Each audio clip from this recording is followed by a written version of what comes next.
Today in Yirtz Hashem, we're going to learn from Likutei Moharan, the second Chelek, Ayin Daled. And it starts off telling us that Acharei Purim, after Purim, we read Parshas Para. And this is the Torah which is teaching us about Purim. So why are we already jumping to after Purim and discussing Para?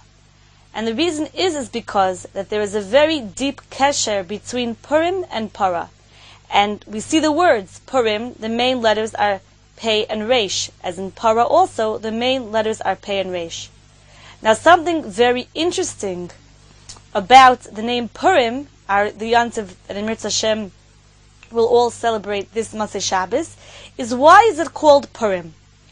Purim means the lottery, the goyrel, the hagrala that Haman did when he determined which day he would destroy all of the Jews. And why is that the main focus of the holiday? We would think maybe there are other themes which are more dominant, such as the Nes, V'nahafechu, everything was turned around, the Milchama. Why do we call the whole entire holiday Purim? So the answer is that Purim, the goyrel, is an expression of the essence of the Chag and what it is. If we analyze what a goyrel is, what a lottery is, it is something which is beyond understanding, and it is something which is not connected to logic at all. It is lemala mitam vadas. It's beyond understanding.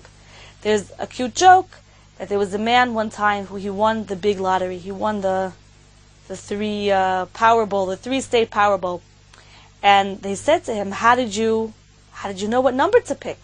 And he said, "Listen, I had a dream, and in my dream, the night before, I saw the number 7, I saw the number 8, I saw the number 9. So the next day, I bought a ticket with the number 25. And that's the ticket that won." He said, "Wait a minute. 7 plus 8 plus 9 doesn't equal 25. Why did you pick that number?" He goes, "Oh, look at that. If I wouldn't be so stupid and if I would be good in math, I would have picked the wrong number and I wouldn't have won the lottery." So the lottery is something, a goyrel, a hagrala is something which is not a logical thing. You put a bunch of names in a hat, shake it up, pick one out. It's not a logical decision. It's not a decision which one makes with their intellect. It is something which is beyond. It is something which is not connected to logic and intellect. Now, interestingly enough, the Kohen Gadol used a goyrel to determine which seir, which goat would be sacrificed in the Kodesh HaKadoshim, and which one would be taken and thrown off a cliff, La'azazel, to make a kapara for the sins of Am Yisrael. Now, what was the Kohen Gadol doing when he did this? The Kohen Gadol on Yom Kippur needed to bring down the awesomeness of tshuva. Tshuva is something which HaKadosh Baruch Hu created before the world was created. There are certain things that were created before the world was created. Before Hashem created the physical world, He created tshuva, which means that tshuva is lamala, and it's above, and it's beyond human intellect to understand what tshuva is.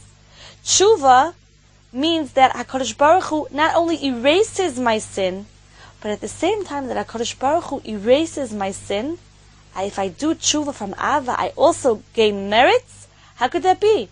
In the human world, even if a person comes and they admit, they confess that they did a sin, they'll be punished. Their punishment might be lessened if they admit it and tell the truth, plead guilty, but they're still going to be punished. By HaKadosh Baruch Hu, not only are they not punished, but if a person does tshuva from Ava, they get merits.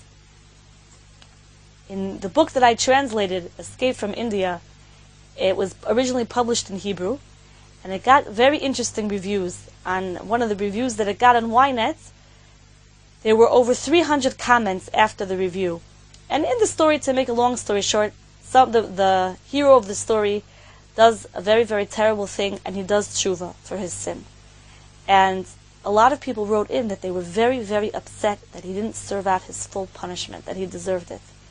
And part of what I was picking up in the comments is that people had a hard time accepting the fact that somebody could do tshuva. Somebody could really, really change. We call jails correctional facilities, penitentiariums, but do we really believe that somebody could be corrected? Do we really believe that someone can do tshuva? Tshuva is something which is really beyond the human capacity to understand.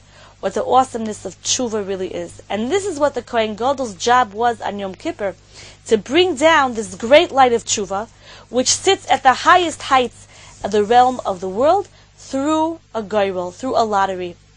Now, we know that there are all the sfiros, there are all the ways which HaKadosh Baruch Hu connects to us, which we connect to Hashem, where HaKadosh Baruch Hu channels His koiches and direction and will through these spheres, through these channels. And there's one which we cannot comprehend. There is one which we don't understand. We understand certain things. We understand Chesed, Gvura, Tiferet. Some people understand it, right? There's one that nobody understands, and that's Keser. That's the highest one. Now, this connection and this understanding of HaKadosh Baruch Hu, this level was never revealed in this world to man, with the exception of on Yom Kippur, when the Kohen Gadol brought down this great light of tshuva,